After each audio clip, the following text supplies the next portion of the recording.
crianças, eu sou a vovó Zezé. Então, tia adulta me mandou aqui para eu dar aula no lugar dela. Ela até me falou o nome dos amiguinhos e alunos dela. Ela disse que são muito inteligentes. Ela falou o nome de Flavinha, de Laís, de Otoniel, de Samuel, de Laiane, de Davi Oliver e também do William. Então, eu estou muito feliz em conhecer vocês. Sim, tia Duda também mandou um grande abraço e beijo. Disse que está morrendo de saudades. Então, vamos começar a nossa aula? Vamos todos ficar em pé, fechar os nossos olhinhos e falar com o Papai do Céu. Vamos lá? Vamos lá. Papai do Céu, perdoa os meus pecados, me livra do mal, acampa seu anjo ao meu redor, aplica essa palavra em meu coração. Me dê uma aula abençoada, em nome de Jesus. Amém! Então, crianças, tia Duda disse que vocês estão estudando sobre os amiguinhos de Deus do Antigo Testamento. Ela até falou que vocês já conheceram Noé, Abraão, Isaac, Jacó, Moisés, Josué. E vocês sabem quem vocês vão conhecer hoje? Hoje vamos conhecer um homem chamado Gideão. Repitam com a vovó. Gideão. Isso mesmo. Todos abram a lição na lição 7. E vamos repetir com a vovó Zezé o assunto da lição? Vamos lá. O amigo medroso. Mais uma vez. O amigo medroso. Agora vamos para o nosso textual. Deus é força do seu povo. Mais uma vez. Deus é força do seu povo. Aleluia! Deus é a nossa força. Esse versículo se encontra em Salmo 28, verso 8. Então, crianças, vocês têm medo de alguma coisa? Vocês têm medo de altura, de algum bicho, medo de cobra? Vocês têm medo? Eu não tenho medo não, vocês sabiam? Sabe por que eu não tenho medo? Porque Papai do Céu nos guarda de todo mal. Por isso a gente não precisa ter medo. E foi isso que Gideão aprendeu. Ele aprendeu que não precisava ter medo de nada. Então, prestem bem atenção na historinha de hoje, tá certo? Depois da morte de Josué, o povo se esqueceu de Deus e começou a se afastar dele. Papai do Céu permitiu que os midianitas, que não era o povo de Deus, queimassem as colheitas e as casas do povo de Israel. O povo de Israel era o povo de Deus, tá certo? Então, Gideão era um israelita. Ele preparava o trigo num lugar secreto. Ele malhava o trigo no tanque de pisar uvas debaixo de um grande carvalho. Os midianitas não conheciam esse lugar, mas Papai do Céu conhecia.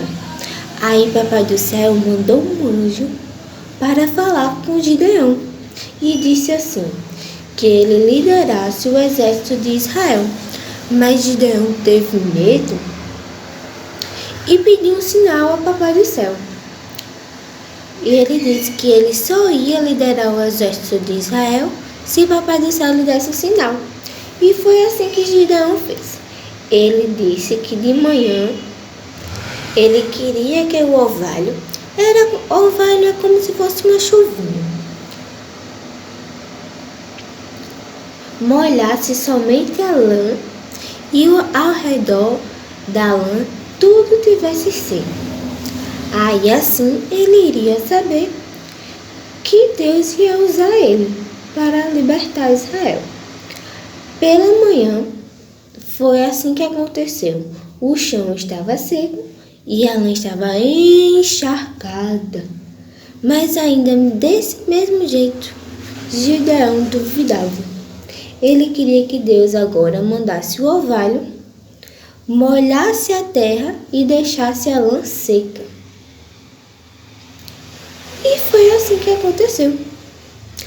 Então Gideão viu que Deus estava com ele e juntou um exército de 32.000 homens.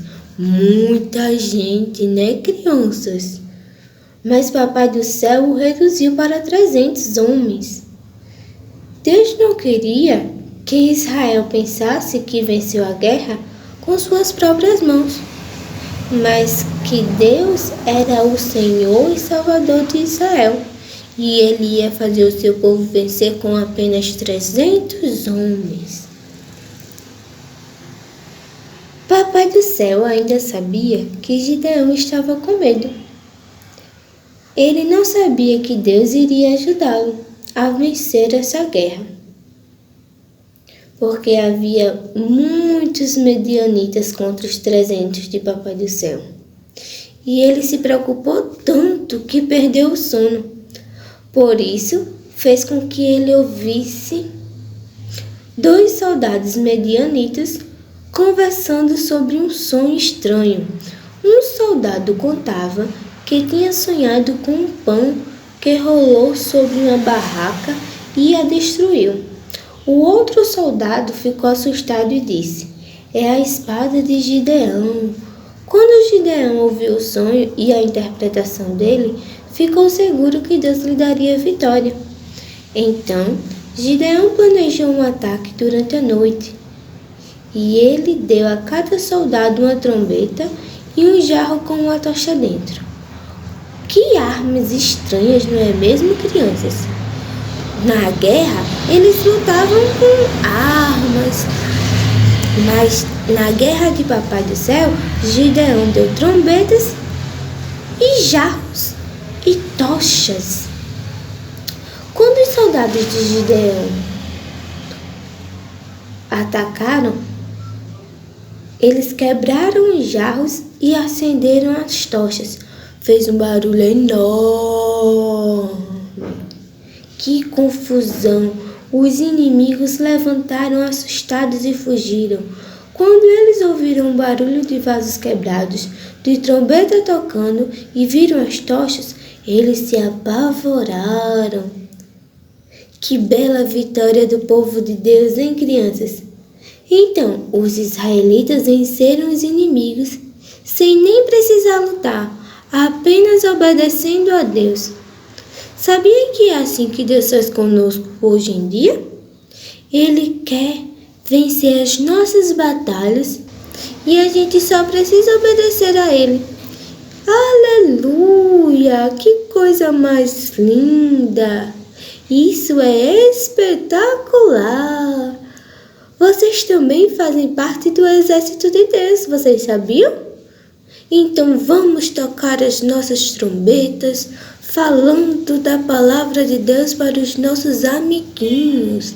É assim que tocamos as nossas trombetas. Quando vocês dizem não para as vontades que desagradam a Deus, estão quebrando seus vasos de barro. Quando vocês dão um bom exemplo através do seu comportamento para os seus amiguinhos, para o papai e para a mamãe, vocês estão erguendo suas tochas. Então nós devemos tocar a trombeta falando sobre a palavra de Deus, quebrando os vasos de barro, que é não fazendo as coisas que desagradam a Deus, e erguendo nossas tochas quando a gente obedece e tem um bom comportamento de cristão. Aleluia! Então aprendemos que devemos sempre confiar em Deus, fazer a sua vontade e Ele vai lutar por nós, por todos nós. Devemos apenas fazer a nossa parte, que é tocar a trombeta, quebrar os nossos vasos e erguer as nossas tochas. Aleluia! Agora chegou a hora mais legal, a hora da tarefinha. Vocês estão vendo a questão número 1? Vocês vão cobrir o desenho da plantação de trigo na imagem, tá certo? Na segunda questão, vocês deverão pintar o número dos soldados escolhidos por Gideão. Qual foi o número dos soldados escolhidos por Gideão? 300. Muito bem, pintem o número 300. Ai, que aula abençoada. Gostei tanto de conhecer vocês. Vamos nos ver em breve, tá certo? Vou falar com tia Duda porque eu quero conhecer vocês pessoalmente. Então, vamos orar para Papai do Céu para agradecer por essa aula, tá certo? Vamos lá, fechar os nossos olhinhos. Papai do Céu, eu te agradeço por mais uma aula. Aplique essa palavra no meu coração. Me ajude a tocar a trombeta, a quebrar o meu vaso e erguer a minha tocha. Eu te agradeço por tudo. Em nome de Jesus. Amém. A paz do Senhor, crianças. E até a próxima aula com tia Duda. Beijo!